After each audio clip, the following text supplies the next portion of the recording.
Bonsoir à tous, bienvenue sur ma chaîne YouTube. Je suis l'étudiant Changi Luftan de ISA ISTC. Aujourd'hui, nous allons utiliser un simulateur Packet Tracer pour configurer un routeur comme serveur DHCP pour qu'il puisse attribuer automatiquement les adresses IP à nos différents terminaux. Pour ça, nous allons ouvrir Packet Tracer. Ici, pour pouvoir manipuler notre routeur, nous allons utiliser un laptop avec un câble inversé. Un câble inversé, c'est un câble qui va nous permettre de pouvoir configurer notre serveur, notre routeur. C'est quoi? Voici le câble console que je viens de payer. Tout droit marque in China. Merci. Apporter, bon, la distance de ce câble, c'est 1,8 mètres. Et le moins cher, c'est 15 000. C'est ce câble ici. Maintenant, si ici, ce sont les câbles Ethernet. Voilà à quoi ressemble un câble Ethernet. Ça, c'est le connecteur RJ45. Bon, ça, ce sont les équipements réels. Ici, Packet Tracer nous permet juste de simuler ce qu'on peut faire réellement. OK.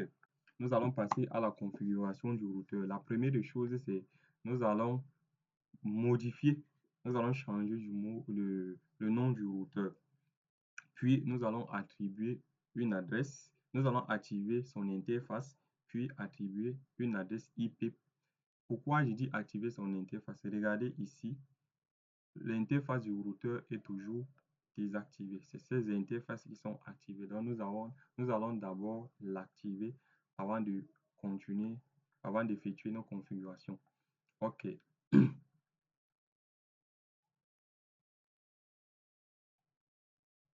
On fait un clic droit là. Venons sur terminal. OK. Il nous demande est-ce que il va nous aider pour la configuration. On dit non, vu que nous sommes des pros là. Maintenant, ici, voilà le nom du routeur. Le nom du routeur. Maintenant, il y a trois modes ici. Nous avons le mode utilisateur, le mode privilégié et le mode global. C'est en mode global qu'on effectue tout, qu'on va effectuer notre configuration. Maintenant, pour passer en mode privilégié, on fait enable. On peut juste taper EN. Voilà, ça nous montre que c'est passé en mode privilégié. Maintenant, pour passer en mode global, on fait conf et config. Vous pouvez tout taper configuration terminal. Maintenant, ici, qu'est-ce qu'on va faire? On va activer l'interface du routeur d'abord. C'est G0/0. On l'active avec la commande int G0/0. Hop. Maintenant, on l'attribue un IP 192.168.10. Et avec le masque du sous-réseau 255 3 fois. Puis, bop. Revenons sur notre paquet tracer. Bon, pas encore. Il faut l'activer. Maintenant, après avoir attribué l'adresse IP et le masque du sous-réseau à notre routeur, maintenant, nous devons l'activer avec la commande no shutdown.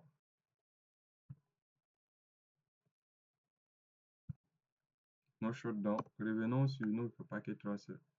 Vous voyez ici que c'est passé du rouge en vert. Accélérons un peu. Voilà, pour que ici, là, ça passe aussi en vert. Maintenant, nous avons fini. Qu'est-ce qu'on va faire? Nous allons donner un nom à notre routeur. Passons en mode global.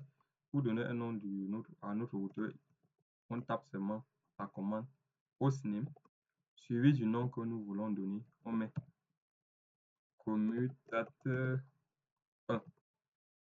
Vous voyez ici, le nom est passé du routeur à commutateur 1.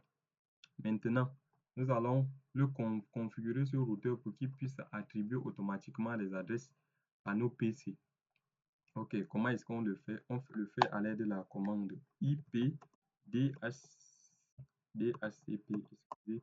Nous allons choisir la pool adresse dans le LAN.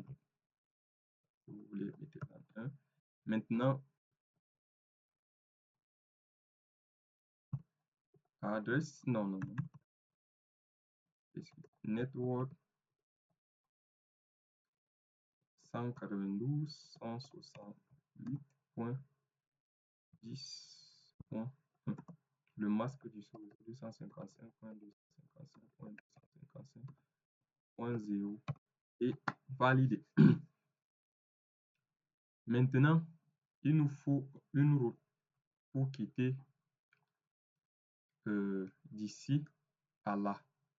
Pour quitter d'ici à là, il faut mettre la route, il faut mettre l'adresse IP de du routeur. Bon, en fait, toutes les commandes que nous sommes en train de taper et ce que nous sommes en train de faire là, dans la vidéo précédente, j'ai tout expliqué. C'est quoi une passerelle par défaut, c'est quoi une adresse IP, c'est quoi le masque du sous-réseau. Donc, pour ceux qui ont suivi la vidéo précédente, je pense que vous n'allez pas vous perdre à ce niveau.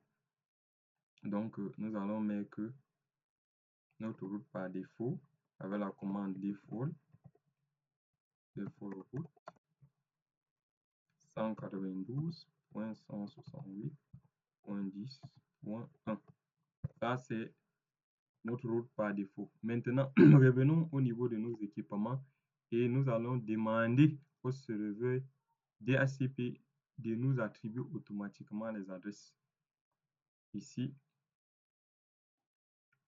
on va taper sur IP configuration. Voilà. Des fois, c'est souvent ici statique. Maintenant, vous mettez DHCP. Voilà l'adresse IP que cette machine a reçue. Point 2.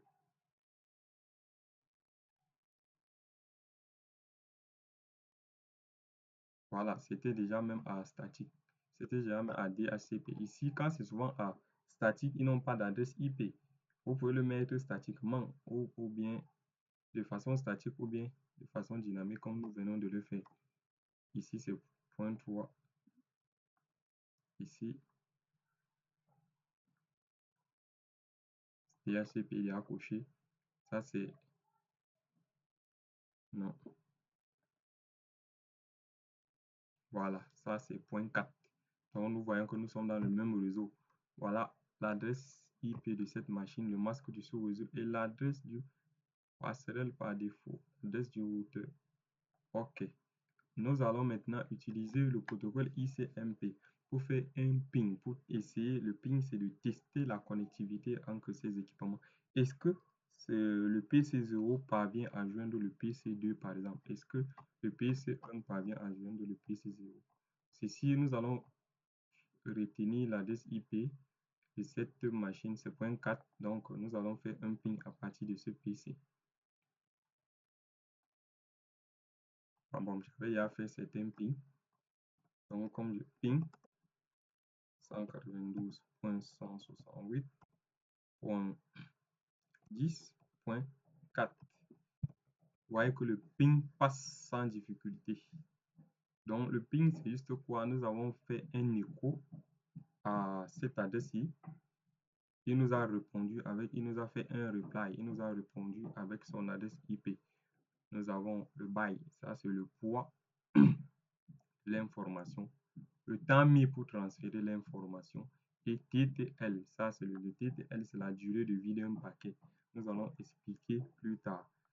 Et ici, nous avons que send paquet envoyé 4, receive paquet reçu 4 et lost paquet perdu 0 paquet perdu. Merci d'avoir suivi cette vidéo et si vous avez des questions, n'hésitez pas à le mettre dans les commentaires. Merci bien.